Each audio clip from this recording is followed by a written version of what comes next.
வணக்கம். மாலை முரசு செய்திகளை விரிவாக பார்ப்பதற்கு முன்பாக தலைப்புச் செய்திகளை பார்க்கலாம். தமிழ் மொழி கலாச்சாரத்திற்கு பிரதமர் நரேந்திர மோடியால் கேடு என ராகுல் காந்தி விமர்சனம். ரஃபேல் விவகாரத்தில் உண்மை வெல்லும் போது சிறையில் இருப்பது உறுதி எனவும் பேச்சு.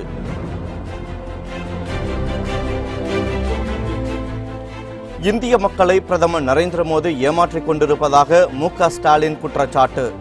பாஜக அரசை வீட்டிற்கு அனுப்பும் வரை ஓயப்போவதில்லை என வைகோ சூளுரை. அதிமுக கூட்டணியில் தமிழ் மாநில காங்கிரசுக்கு ஒரு தொகுதி ஒதுக்கீடு. தொகுதி இறுதி செய்ய கூட்டணி தலைவர்களுடன் ஓ. பன்னீர்செல்வம், எடப்பாடி பழனிசாமி ஆலோசனை.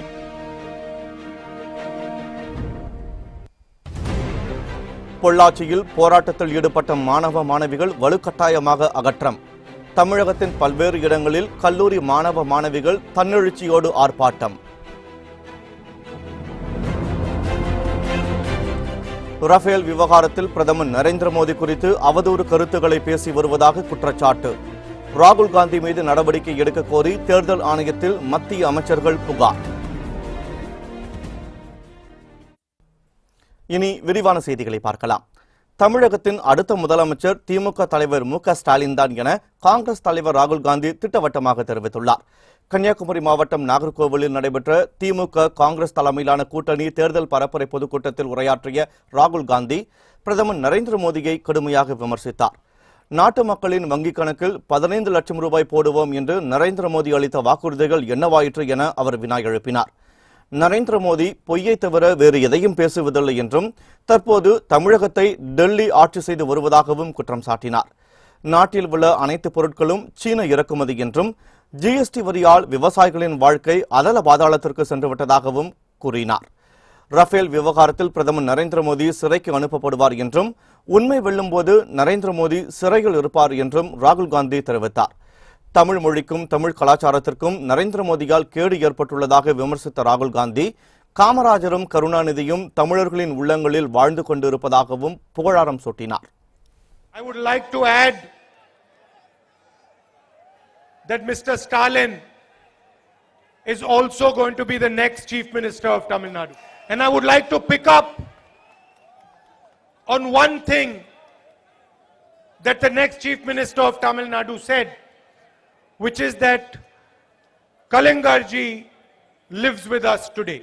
And all Mr. Narendra Modi does is speak lies. He tells the people of India that I will put 15 lakh rupees in every bank account because the truth will put Mr. Narendra Modi in jail. நாட்டு மக்களை பிரதமர் நரேந்திர மோடி ஏமாற்றிக் கொண்டிருப்பதாக திமுக தலைவர் மு.க. ஸ்டாலின் குற்றம் சாட்டியுள்ளார். கன்னியாகுமரி மாவட்டம் நாகர்கோவிலில் நடைபெற்ற தேர்தல் பிரச்சாரத்தில் உரையாற்றிய அவர் இரும்பு மனிதர் அல்ல நரேந்திர மோடி, அவர் ஒரு அடிக்கல் மனிதர் என்றும் விதவிதமான ஆடைகளை அணிந்து கொண்டு உலகம் முழுவதும் உலா வருவதாகவும் விமர்சித்தார்.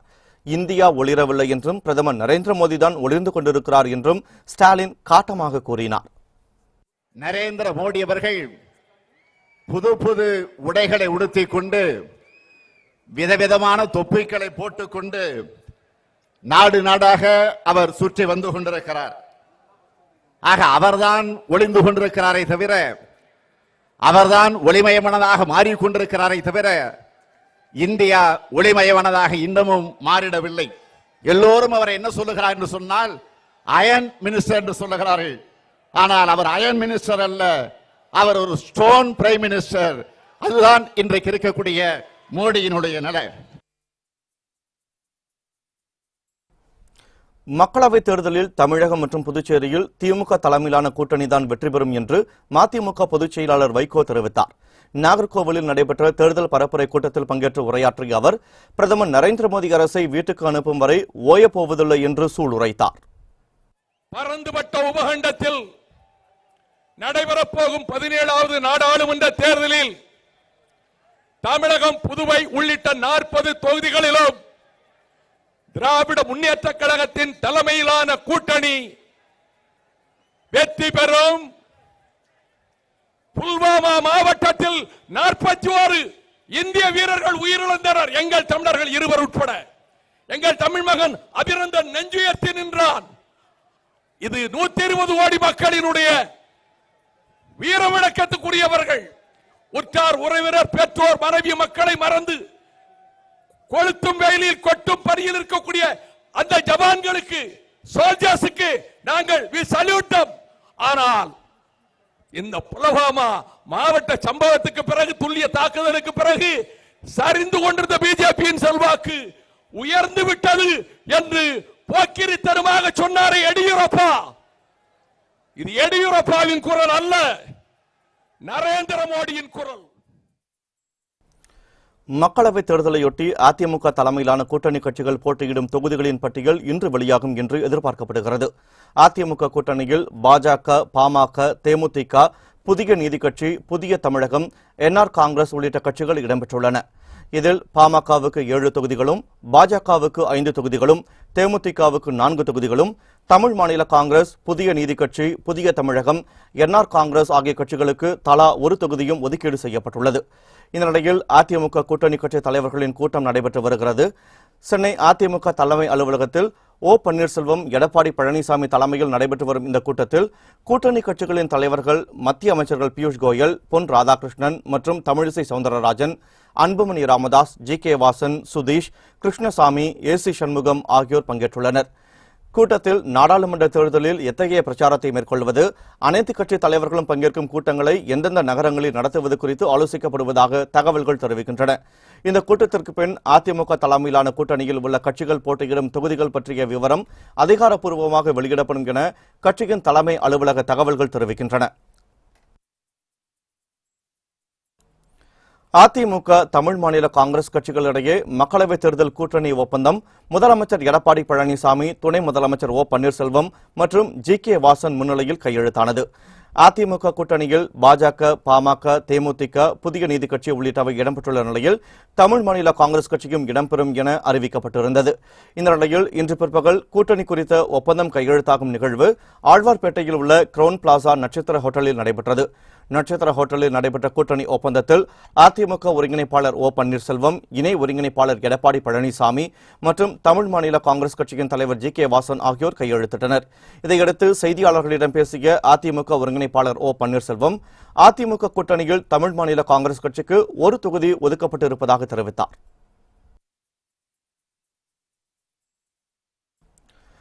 பொள்ளாச்சியில் போராட்டத்தில் ஈடுபட்ட மாணவர்களை காவல்துறையினர் அப்புறப்படுத்த முயன்றதை அடுத்து தள்ளுமுள்ளு ஏற்பட்டதால் அங்கு பரபரப்பு நிலவியது. பொள்ளாச்சி பாலியல் கொடூரத்தை கண்டித்து பொள்ளாச்சியில் உள்ள கல்லூரி மாணவ மாணவிகள் போராட்டத்தில் ஈடுபட்டனர். பாலக்காடு சாலையில் அமைந்துள்ள கல்லூரி முன்பு திரண்ட மாணவர்கள் போராட்டம் நடத்தினர். அவர்களை கைது செய்ய முயன்ற காவல்துறையினர் மாணவர்களுடன் தள்ளுமுள்ளில் இறங்கினர். இதனால் அங்கு பதற்றமும் பரபரப்பும் நிலவியது. இதையடுத்து மாணவிகள் அனைவரும் பாதுகாப்பு வளையமாக நின்று மாணவர்களுக்கு பாதுகாப்பு வழங்கினர். தொடர்ந்து காவலர்கள் மாணவ மாணவிகளை விரட்டி அடித்தனர். இதனால் அந்த பகுதியே போர்க்களம் போல காட்சியளித்தது. போராட்டத்தில் ஈடுபட்ட மாணவர்கள் உயர் அதிகாரிகள் பேச்சுவார்த்தைக்கு வந்தால் மட்டுமே கலைந்து செல்வோம் என்று கூறினர். ஆனால் இதனை கண்டுகொள்ளாத காவல்துறையினர் மாணவர்களை மீண்டும் கலைந்து செல்லுமாறு விரட்டி அடித்தனர். இதனால் அங்கு பதற்றம் நிலவியது.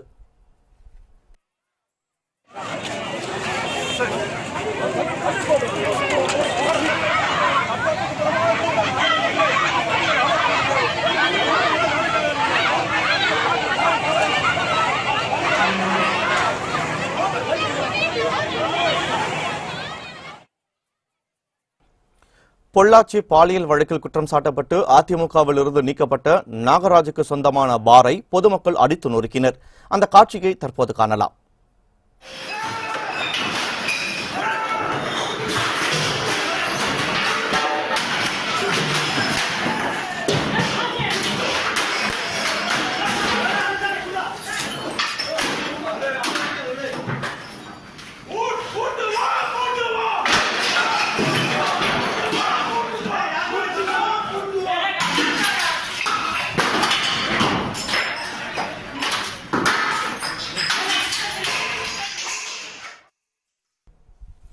பொள்ளாச்சி பாலியல் வன்கொடுமை வழக்கை விசாரிக்க 5 பேர் அடங்கிய தனிப்படை அமைக்கப்பட்டுள்ளதாக கோவையில் சிபிசிஐடி ஐஜி ஸ்ரீதர் தெரிவித்துள்ளார். கோவையில் செய்தியாளர்களை சந்தித்த ஐஜி ஸ்ரீதர், காவல்துறை கண்காணிப்பாளர் நிஷா பார்த்திபன் தலைமையில் 5 ஆய்வாளர்கள் அடங்கிய தனிப்படை அமைக்கப்பட்டு விசாரணை துவங்கியுள்ளதாக கூறினார். செல்போன் தடயவியல் ஆய்விற்கு அனுப்பப்பட்டுள்ளதாக கூறிய அவர் வழக்கை நேர்மையான முறையில் விரைந்து முடிக்க நடவடிக்கை மேற்கொள்ளப்படும் என்று கூறினார். மேலும் வழக்கு சிபிஐயிடம் சென்றால் ஆவணங்கள் ஒப்படைக்கப்படும் என்றும் பாரபட்சமின்றி உண்மைக்கு தகுந்தவாறு நடவடிக்கை மேற்கொள்ளப்படும் என்றும் ஐஜி ஸ்ரீதர் கூறினார். பொள்ளாச்சி வழக்கு விவரம் சிபிசிஐடிக்கு மாற்றம் செஞ்சுருக்காங்க. சிடிபிஎல் நாங்கள் லோக்கல் போலீஸ் வாங்கியிருக்கோம். படிச்சுட்டு அவங்களோட டிஸ்கஸ் பண்ணிட்டு எங்கள் இன்வெஸ்டிகேஷனை ஸ்டார்ட் பண்ணியிருக்கோம். இன்றைக்கி தான் நாங்கள் விசாரணை ஆரம்பிச்சிருக்கோம். இந்த எல்லா ஆங்கிள்லையுமே ஆல் பாசிபிள் ஆங்கிள்ஸ்லையும் நாங்கள் விசாரணை செய்வோம். யாரெல்லாம் இதில் சம்மந்தப்பட்டிருக்கா என்னங்கிறது விசாரித்து விசாரணை படி தக்க நடவடிக்கை எடுக்கும். அவங்களால கலெக்ட் பண்ண எல்லா ஆவணையும் எங்கள்கிட்ட கொடுத்துருக்காங்க. அதெல்லாத்தையும் நாங்கள் பரிசீலிக்கிறோம். அதுக்கு ஒரு தனி டீம் போட்டு பரிசீலிச்சுட்டு இருக்கோம். அதன் அடிப்படையிலையும் விசாரணை தொடரும். பொள்ளாச்சி விவகாரம் குறித்து விளக்கம் கேட்டு தமிழக காவல்துறை தலைவருக்கு தேசிய மகளிர் ஆணையம் நோட்டீஸ் அனுப்பியுள்ளது. பொள்ளாச்சியில் மாணவிகள் உட்பட ஏராளமான பெண்களிடம் பேஸ்புக் வாயிலாக பழகி அவர்களை கடத்தி சென்று பாலியல் கொடுமைக்கு உட்படுத்தி வீடியோ எடுத்து கொடூர கும்பல் காம வெறியாட்டம் நடத்தியுள்ள சம்பவம் தமிழகம் முழுவதும் அதிர்வலைகளை ஏற்படுத்தியுள்ளது. இந்த நிலையில் இது தொடர்பாக தமிழக டிஜிபி விளக்கம் அளிக்க தேசிய மகளிர் ஆணையம் நோட்டீஸ் அனுப்பியுள்ளது. தேசிய மகளிர் ஆணையம் அனுப்பியுள்ள நோட்டீஸில் பொள்ளாச்சி விவகாரத்தில் குற்றவாளிகளுக்கு எதிராக உரிய சட்ட நடவடிக்கை தேவை என தெரிவிக்கப்பட்டுள்ளது. மேலும் இதுவரை எடுக்கப்பட்ட நடவடிக்கைகள் என்ன, குற்றவாளிகளுக்கு எதிரான நடவடிக்கைகள் குறித்து விளக்கம் அளிக்க வேண்டும் எனவும் தமிழக டிஜிபிக்கு தேசிய மகளிர் ஆணையம் உத்தரவிட்டுள்ளது. பல்வேறு நிகழ்ச்சிகளில் பங்கேற்பதற்காக சென்னை வந்த குடியரசு துணைத் தலைவர் வெங்கையா நாயுடுவிற்கு சிறப்பான வரவேற்பு அளிக்கப்பட்டது. பல்வேறு நிகழ்ச்சிகளில் பங்கேற்பதற்காக சென்னை விமான நிலையம் வந்தடைந்த குடியரசு துணைத் தலைவர் வெங்கையா நாயுடுவை ஆளுநர் பன்வாரிலால் புரோஹித் பூங்கொத்து கொடுத்து வரவேற்றார். மேலும் தலைமை செயலாளர் கிரிஜா வைத்தியநாதன் மலர்கொத்து மற்றும் புத்தகத்தை நினைவு பரிசாக கொடுத்து வரவேற்றார். அப்போது அரசு அதிகாரிகள் பலர் உடனிருந்தனர். செய்திகள் தொடர்கின்றன. ஜாமீன் கிடைத்தும் பேராசிரியை நிர்மலா தேவி சிறையில் இருந்து வெளியே வருவதில் சிக்கல் ஏற்பட்டுள்ளது.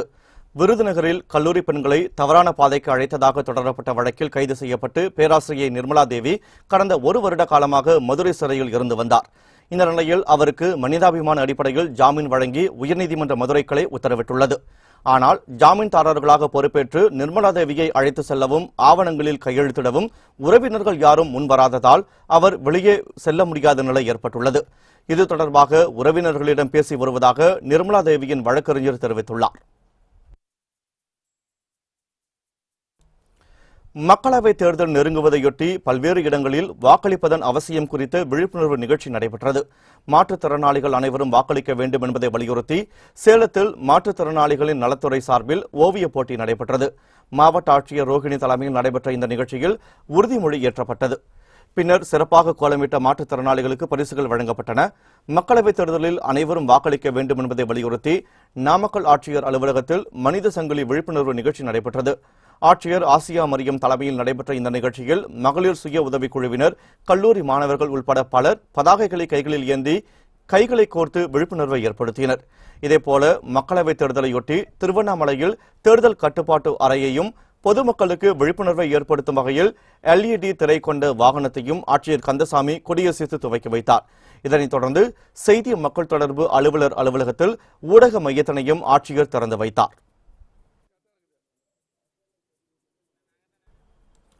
சென்னை தலைமை செயலகத்தில் சபாநாயகர், முதலமைச்சர் ஆகியோர் பங்கேற்ற லோக் ஆயுக்தா தொடர்பான ஆலோசனைக் கூட்டம் நடைபெற்றது. இதில் எதிர்க்கட்சித் தலைவர் மு.க.ஸ்டாலின் பங்கேற்கவில்லை. லோக் ஆயுக்தா அமைப்பின் தலைவர் மற்றும் உறுப்பினர்களை தேர்வு செய்யும் குழுவில் முதலமைச்சர், சபாநாயகர், எதிர்க்கட்சித் தலைவர் ஆகியோர் இடம்பெற்றுள்ளனர். இந்த குழுவால் ஓய்வு பெற்ற நீதிபதி வெங்கட்ராமன் தலைமையில் அமைக்கப்பட்ட தேடுதல் குழு லோக் ஆயுக்தா அமைப்பில் இடம்பெற விண்ணப்பித்த 183 பேரிடம் நேர்காணல் நடத்தி தேர்வு செய்யப்பட்டவர்களின் பட்டியல் கொண்ட அறிக்கையை முதலமைச்சரிடம் சமர்ப்பித்தது. இந்த அறிக்கை தொடர்பான ஆலோசனைக் கூட்டம் சென்னை தலைமை செயலகத்தில் தேடுதல் குழு லோக் ஆயுக்தா அமைப்பில் நடைபெற்றது.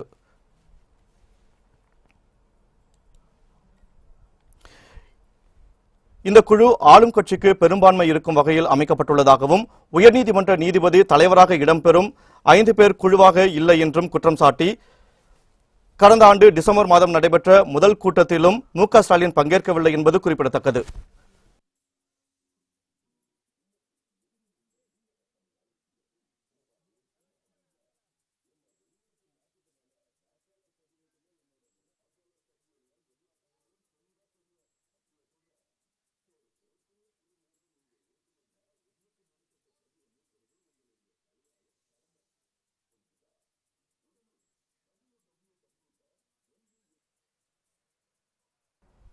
அகில இந்திய அளவில் மதவாத சக்திகள் ஆட்சி அதிகாரத்திற்கு வரக்கூடாது என்று கூறிய விடுதலை சிறுத்தைகள் கட்சியின் தலைவர் திருமாவளவன் அந்த வகையில் திமுக கூட்டணிக்கு மக்கள் பெரும் வெற்றியை தேடித் தருவார்கள் என்று நம்பிக்கை தெரிவித்தார். நெல்லை மாவட்டம் வள்ளியூரில் செய்தியாளர்களிடம் பேசிய அவர், மக்களின் கோரிக்கையை ஏற்று சித்திரை திருவிழாவையொட்டி தேர்தல் ஆணையம் மதுரையில் தேர்தலை ஒத்திவைக்க வேண்டுமெனவும் அதனை விடுதலை சிறுத்தைகள் கட்சி வலியுறுத்தும் என்றும் கூறினார். தமிழகத்தில் பாண்டிச்சேரி உட்பட 40க்கு 40 இடங்களில் இந்த கூட்டணி வெற்றி பெறும். அகில இந்திய அளவில் மீண்டும் சனாதன சக்திகள் ஆட்சி அதிகாரத்திற்கு வரக்கூடாது. அதை தடுப்பதற்கு தமிழகத்தில் 40 இடங்களிலும் வெற்றி பெற வேண்டும். அந்த வகையில் தமிழக மக்கள் இந்த கூட்டணிக்கு பெரும் வெற்றியை தருவார்கள் என்று நான் நம்புகிறேன். இந்த சித்திரை திருவிழா என்பது பாரம்பரியமாக நடைபெற்று வருகிற பெருவிழா. ஆகவே அதை கருத்தில் கொண்டு அந்த ஒரு தொகுதிக்கு தேர்தலை தள்ளி வைப்பது, மக்களுடைய அந்த கோரிக்கை என்பது வரவேற்கக்கூடியதுதான். ஆகவே தேர்தல் ஆணையம் அதை குறித்து பரிசீலிக்க வேண்டும். மக்களவைத் தேர்தலையொட்டி உரிமத்துடன் துப்பாக்கி வைத்திருப்பவர்கள் அவற்றை திரும்ப ஒப்படைத்து வருவதாக தேர்தல் கட்டுப்பாட்டு அறை தரப்பில் தெரிவிக்கப்பட்டுள்ளது. காவல் ஆணையர் அலுவலகத்தில் தேர்தல் நடத்தை விதிமீறல் குறித்து விசாரணை நடத்தவும் உடனடியாக நடவடிக்கை எடுக்கவும் தேர்தல் கட்டுப்பாட்டு அறை அமைக்கப்பட்டுள்ளது. இங்கு தேர்தல் தொடர்பான தகவல்கள் அறிவிக்கப்பட்டு வருகின்றன. அதன்படி சென்னையில் மட்டும் மொத்தம் 2709 பேர் உரிமத்துடன் துப்பாக்கி வைத்திருப்பதாகவும் அவற்றில் வங்கிகளில் பாதுகாப்பிற்காக துப்பாக்கிகள் வைத்திருக்கும் 760 பேர் தேர்தல் நடத்தை விதிமுறைகளை ஒட்டி திரும்ப ஒப்படைப்பதிலிருந்து விலக்கு இருப்பதாகவும் தெரிவிக்கப்பட்டுள்ளது. மீதமுள்ள 1949 பேரில் இதுவரை 55 பேர் மட்டுமே அந்தந்த காவல் நிலையங்களில் துப்பாக்கிகளை ஒப்படைத்திருப்பதாகவும் தேர்தல் கட்டுப்பாட்டு அறை தெரிவித்துள்ளது. மாணவ மாணவிகள் மத்தியில் ஸ்கிரிப்ட் இல்லாமல் உரையாட தயாரா என பிரதமர் நரேந்திர மோடிக்கு கார்த்தி சிதம்பரம் சவால் விடுத்துள்ளார். கன்னியாகுமரி மாவட்டம் நாகர்கோவிலில் செய்தியாளர்களிடம் பேசிய அவர், 8 கேமராவுடன் சுற்றும் நரேந்திர மோடி கேமரா இல்லாமல் வெளியே வரமாட்டார் என்று விமர்சித்தார். ராகுல் காந்தி சென்னையில் பெண்கள் கல்லூரியில் நடத்திய உரையாடலை சுட்டிக்காட்டிய அவர், சாதாரண மக்கள் எழுப்பும் கேள்விகளுக்கு நரேந்திர மோடியால் பதில் சொல்ல முடியாது என்று தெரிவித்தார். நரேந்திர மோடி என்பவர் media creator, script writer, makeup man என்று சாடிய கார்த்தி சிதம்பரம், மாணவ மாணவிகள் மத்தியில் ஸ்கிரிப்ட் இல்லாமல் உரையாட தயாரா என பிரதமர் நரேந்திர மோடிக்கு சவால் விடுத்தார். மோடி என்பவர் ஒரு மீடியா கிரியேஷன், ஒரு ஸ்கிரிப்ட் ரைட்டர், ஒரு டைரக்டர், ஒரு மேக்கப் மேன், 8 கேமராமேன் இருந்தால் தான் அவரால் செயல்பட முடியும். யதார்த்தமாக மக்கள் எழுப்பும், சாதாரண மாணவர்கள் எழுப்பும் கேள்விகளுக்கெல்லாம் உணர்வு பூர்வமாக அவரால் பதில் சொல்லவே முடியாது. இதுதான் எங்களுடைய, அவர் அப்பப்போ இந்த செல்ஃபியில் சில சேலஞ்ச் எல்லாம் விடுவார் திரு Modi. 5 year challenge, yoga challenge. நான் அவருக்கு ஒரு சேலஞ்ச் கொடுக்குறேன். இன்னைக்கு ராகுல் காந்தி பண்ணது மாதிரி அவரும் எந்த ஸ்கிரிப்டும் இல்லாமல் ஒரு மேடையில் நின்று 3000 மாணவர்கள் கேட்கும் கேள்விக்கு அவர் பதில் சொல்ல வேண்டும் என்று சேலஞ்ச். தொகுதிக்கு ஒரு சின்னம் வழங்கினால் கூட மக்களவைத் தேர்தலில் வெற்றி பெறப்போவது அம்மா மக்கள் முன்னேற்ற கழகம்தான் என்று அந்த கட்சியின் கொள்கை பரப்பு செயலாளர் தங்க தமிழ்ச்செல்வன் தெரிவித்துள்ளார். தேனி மாவட்டம் ஆண்டிப்பட்டி அருகே உள்ள அணைக்கரைப்பட்டி கோவில் குடமுழுக்கு விழாவிற்கு சென்ற தங்க தமிழ்ச்செல்வன் செய்தியாளர்களிடம் பேசினார். அப்போது தங்களுக்கு எந்த சின்னத்தை கொடுத்தாலும் மக்களிடம் கொண்டு சென்று வெற்றி பெறுவோம் என்றார். தொடர்ந்து பேசிய அவர், பொள்ளாச்சி சம்பவத்தில் தொடர்புடையவர்கள் யாராக இருந்தாலும் அவர்களை தண்டிக்க வேண்டும் என்றார். அரசியல் ஆக்கணும்ன்றது யாருடைய நோக்கம் இல்லை. ஆனா அந்த தவறு நடந்தது உண்மைதானே. இது யாரு நான் செஞ்சிருந்தாலும் சரி, நீங்க செஞ்சிருந்தாலும் இது மிகப்பெரிய கொடூரமான செயல். இது வீட்டில் அவே பொம்பளை பிள்ளைய வச்சு எவ்வளவு கஷ்டப்பட்டுக்கிட்டு இருக்கேன். இவங்க பகுமானமா ஒரு செட்டு சேர்ந்து பொம்பளை பிள்ளைகளை துன்புறுத்தினாங்க. அவன்லாம் ரோட்ல விட்டு அடிக்கணும், அடிச்சு தண்டனை கொடுக்கறது பார்த்தாதான் மக்களுக்கு இது சந்தோஷமா இருக்கும். சொல்லிட்டாங்களா, அதையே சின்னத்தை கூட கொடுக்க விட மாட்டோம்ன்றாங்க. என்ன நாங்க பாவம் பண்ணோம்னு தெரியல. குக்கர் சின்னம் கொடுத்தாங்க கோர்ட்ல, அதையும் கொடுக்க கூடாதுன்னு சொல்லி நீங்க தான் மேல்முறையீடு போனீங்க. பரவாயில்ல, ஏதோ ஒரு சின்ன கொடுக்கணும் எங்களுக்கு. எதை வாயிலும் கொடு, நாங்க மக்களை பாக்குறோம். மக்கள் ஓட்டு போறாங்க இல்லன்றது அப்புறம் மாதிரி பாத்துக்கிறோம். நாங்க ஒவ்வொரு தொகுதியிலும் ஒவ்வொரு சின்னம் கொடுக்கட்டு மக்கள்கிட்ட நாங்க ஓட்டு கேட்கிறோம். நாங்க என்னப்பா தப்பு பண்ணோம்னு சொல்லி ரிசல்ட் பாருங்க. அம்மா மக்கள் முன்னேற்ற கழகம் 18லயும் ஜெயிக்க போகுதுன்றத மக்கள் சொல்ல போறாங்க. இப்ப கடலூர் தேவனாம்பட்டினம் கடற்கரைக்கு வந்த இந்திய கப்பற்படைக்கு சொந்தமான ரோந்து படகை அந்த பகுதி மக்கள் வியப்புடன் கண்டு ரசித்தனர். இந்திய கப்பற்படைக்கு சொந்தமான தரையிலும் தண்ணீரிலும் அதிவேகமாக செல்லக்கூடிய ரோந்து படகு கடந்த 8ஆம் தேதி சென்னை வந்தது. பின்னர் கடலோர பாதுகாப்பை பலப்படுத்த மீண்டும் கடலூர் மார்க்கமாக ராமேஸ்வரம் சென்ற நிலையில் இன்ஜின் சூட்டை தணிக்க தேவனாம்பட்டினம் கடற்கரையில் படகு நிறுத்தப்பட்டது. இதனை அந்த பகுதி மக்கள் வியப்புடன் கண்டு ரசித்தனர். சிறிது நேர ஓய்வுக்கு பின்னர் படகு மீண்டும் ராமேஸ்வரம் புறப்பட்டு சென்றது. இந்த ரோந்து படகு மணிக்கு 35 நாட்டிக்கல் வேகத்தில் செல்லும் என்பது குறிப்பிடத்தக்கது. அரியலூர் அருகே குடிபோதையில் தகராறில் ஈடுபட்ட கணவனை எரித்து கொலை செய்துவிட்டு தற்கொலை செய்து கொண்டதாக நாடகமாடிய மனைவியை காவல்துறையினர் கைது செய்தனர். அரியலூர் மாவட்டம் செந்துறை அடுத்த மத்துமடக்கி கிராமத்தை சேர்ந்தவர் மஞ்சுளா. இவரது கணவர் குணசேகரன். மதுவுக்கு அடிமையான இவர் போதையில் மனைவியிடம் அவ்வப்போது தகராறில் ஈடுபட்டு வந்துள்ளார். இதனால் ஆத்திரமடைந்த மஞ்சுளா மற்றும் அவரது உறவினர்கள் குணசேகரனை தாக்கியுள்ளனர். இதில் படுகாயமடைந்த அவர் சுய நினைவற்று கிடந்துள்ளார். இதனால் அவர் இறந்துவிட்டதாக நினைத்து அவர்கள் குணசேகரன் மீது மண்ணெண்ணெயை ஊற்றி தீ வைத்ததாக கூறப்படுகிறது. இதையடுத்து அவர் போதையில் மண்ணெண்ணெய் ஊற்றி தீ வைத்து தற்கொலை செய்து கொண்டதாக கிராம மக்களிடம் நாடகமாடியுள்ளனர். இது தொடர்பாக சந்தேகமடைந்த குணசேகரனின் உறவினர்கள் காவல்துறையிடம் புகார் கூறினர். இதையடுத்து அவரை கைது செய்த காவல்துறையினர் விசாரணை மேற்கொண்டு வருகின்றனர்.